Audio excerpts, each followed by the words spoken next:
ले फिर आ गए।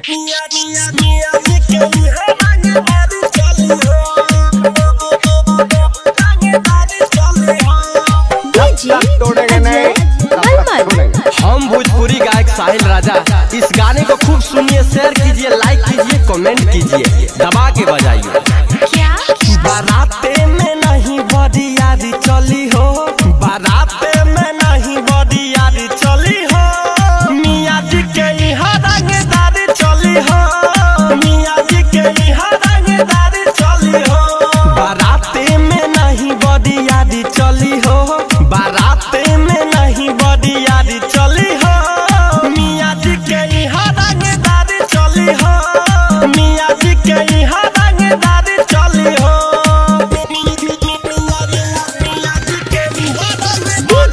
अजय मलमल,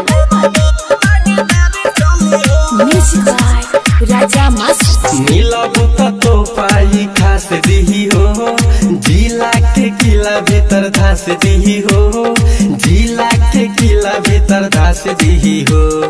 BMW और सफारी चली हो, मियाँ जी के यहाँ रंगदारी चली हो, मियाँ जी के यहाँ रंगदारी चली हो।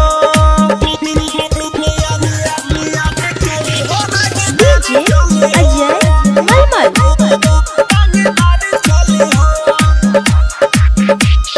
जिला के किंग हवे हवे रंगदार, साहिल राजा मारी तो धली ही बुखार, साहिल राजा मारी तो धली ही बुखार। कवनों के नहीं बड़ी यारी चली हो, मियाँ जी के यहाँ रंगदारी चली हो, मियाँ जी के यहाँ रंगदारी चली हो। बाराते में नहीं बड़ी यारी चली हो, बाराते में नहीं बड़ी यारी चली हो, मियाँ जी के यहाँ रंगदारी चली हो, मियाँ जी के यहाँ रंगदारी चली हो। अभी जो सॉन्ग सुना वो मेरे साहिल राजा भाई का है सॉन्ग, और वो मेरे भाई ऐसे ऐसे सॉन्ग लाते रहते हैं। साहिल राजा नाम है, मेरा भाई है, बड़े भाई, और सपोर्ट करते हैं, हम भी उनको करते हैं सपोर्ट। हाँ, हमारा शायरी आज 4-5 दिन से नहीं आ रहा है भाई, क्योंकि हम एक बेवफाई गाना शूट कर रहे थे, उसी में 2-3 दिन लग गया, इसीलिए नहीं आया।